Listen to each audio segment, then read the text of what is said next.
Capítulo 7. Bem-aventurados os pobres de espírito. Item número 11. O orgulho e a humildade. Essa mensagem foi trazida por Lacordaire em Constantina, 1863. Que a paz do Senhor esteja com todos, meus queridos amigos. Venho para encorajá-los a seguir o bom caminho. Aos pobres de espíritos que antigamente habitavam a terra, Deus concede a missão de trazer o esclarecimento. Bendito seja pela oportunidade que nos oferece em poder ajudar no adiantamento de vocês. Que os bons espíritos me ajudem, tornando minha palavra compreensível e que me concedam a graça de colocá-la ao alcance de todos. Aos encarnados que estão em dificuldades e procuram luz, que a vontade de Deus me auxilie a fazê-la brilhar em seus olhos. A humildade é uma virtude muito esquecida entre os homens, e os grandes exemplos que dela tiveram foram muito pouco seguidos. Será que sem humildade poderíamos ser caridosos para com o nosso próximo? Claro que não. A humildade iguala as criaturas, mostrando que todos são irmãos, que devem se ajudar mutuamente e as conduz ao bem. Sem a humildade, apenas se enfeitam de virtudes que não possuem. É o mesmo que vestir uma roupa para esconder as deformidades do corpo. Lembrem-se daquele que nos salva. Lembrem-se de sua humildade que o fez tão grande, colocando-o acima de todos os profetas. O orgulho é o terrível adversário da humildade. Se o Cristo prometeu o reino dos céus aos mais humildes, foi porque os poderosos da terra imaginam que tanto os títulos quanto as riquezas são as recompensas dadas por seus méritos e que sua origem é mais pura do que a do pobre. Acreditam que os bens materiais lhes são devidos por direito e, quando Deus os retira, acusam-no de injusto. Ridícula cegueira! Por acaso Deus distingue alguém pelo corpo? O corpo do pobre não é o mesmo que o do rico?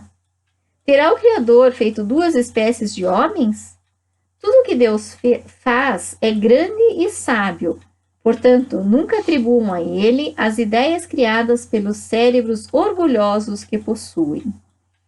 Rico, enquanto você dorme em seus aposentos dourados ao abrigo do frio, milhares de irmãos iguais a você dormem na sarjeta.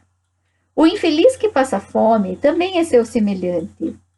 Sei que com essas palavras seu orgulho se revolta. Você até concordará em dar-lhe uma esmola, mas nunca em lhe apertar fraternalmente a mão.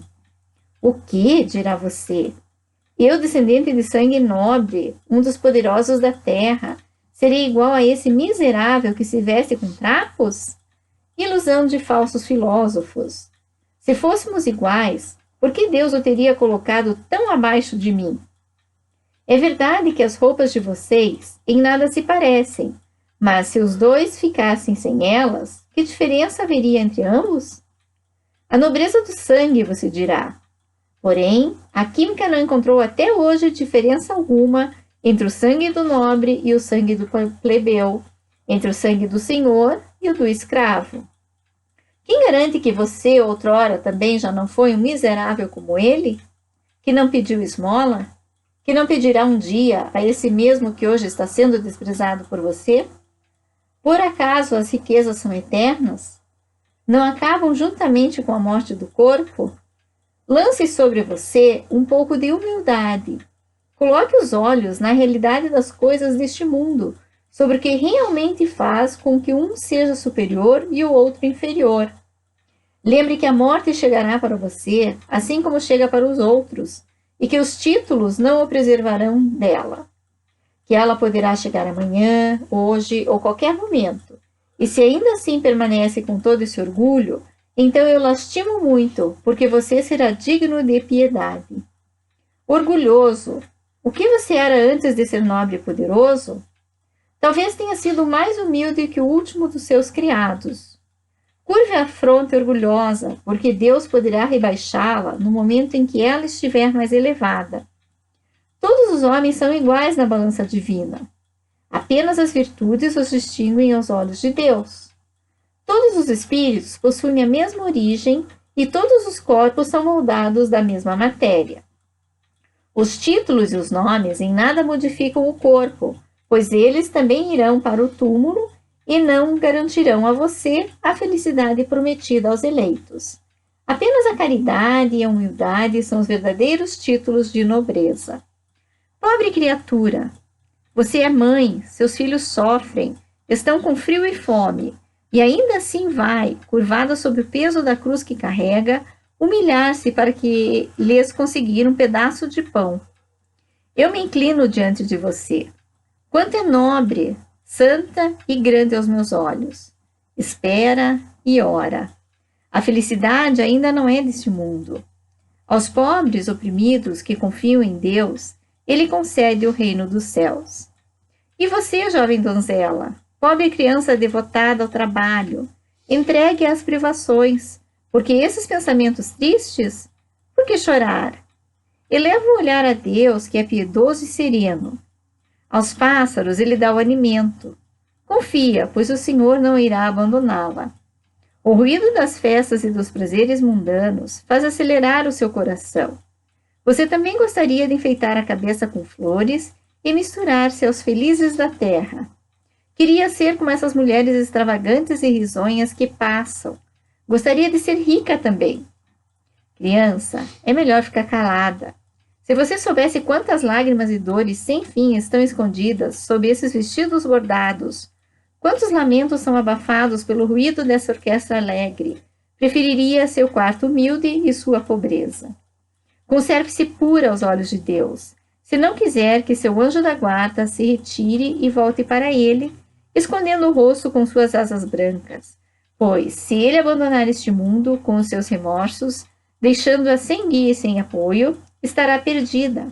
Restará apenas aguardar a punição reparadora quando retornar ao mundo espiritual.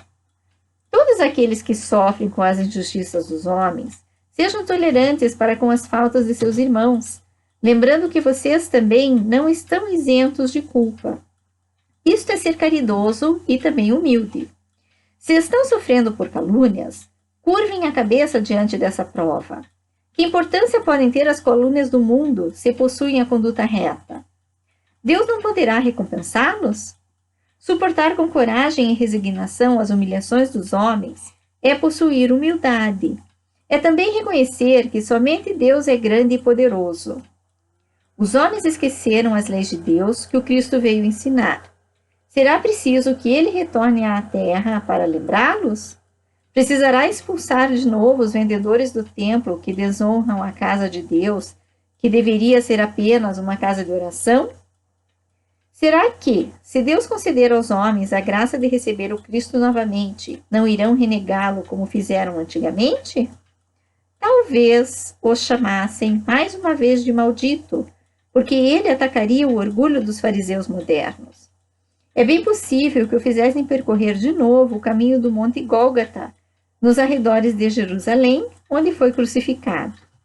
Quando Moisés subiu ao Monte Sinai para receber os 10 mandamentos de Deus, o povo de Israel, entregue a si mesmo, abandonou o verdadeiro Deus. Homens e mulheres deram o ouro e as joias que possuíram para fabricar um ídolo, em forma de um bezerro de ouro, para que pudessem adorá-lo. Vocês, criaturas civilizadas, procedem como eles. O Cristo nos deixou a sua doutrina e nos deu o exemplo de todas as virtudes. Mesmo assim, os homens abandonaram tudo, tanto os exemplos como os ensinamentos. Cada um, com suas paixões, construiu um Deus ao seu modelo. Para uns, um Deus terrível e sanguinário. Para outros, um Deus despreocupado com as coisas deste mundo. O Deus que fizeram é ainda o mesmo bezerro de ouro, que cada qual adapta do seu jeito às suas ideias. Despertem para a realidade, meus irmãos, meus amigos. Que a voz dos espíritos toque o coração de todos. Sejam generosos e caridosos, mas sem ostentação, ou seja, façam o bem com humildade.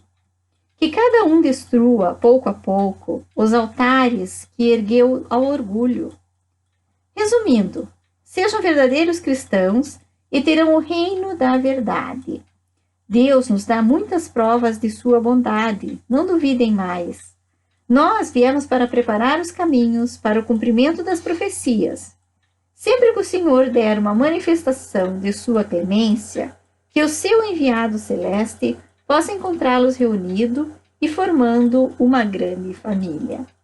Que seus corações mansos e humildes sejam dignos de ouvir a palavra divina que ele trará. Que o mensageiro encontre em seu caminho apenas as flores que colocaram nele por terem retornado ao bem, à caridade e à fraternidade. Procedendo assim, o mundo em que vivem se tornará um paraíso terreno. Porém, se permanecerem insensíveis à voz dos espíritos, enviados para purificar e renovar a sociedade civilizada, rica em conhecimentos científicos e tão pobre de bons sentimentos, só restará a vocês chorar e lastimar pela sua sorte. Mas não será assim. Voltem ao Pai, e então todos nós que contribuímos para o cumprimento da sua vontade, entoaremos o cântico da ação de graças, agradecendo ao Senhor a sua inesgotável bondade e glorificando-o por todos os séculos e séculos. Que assim seja.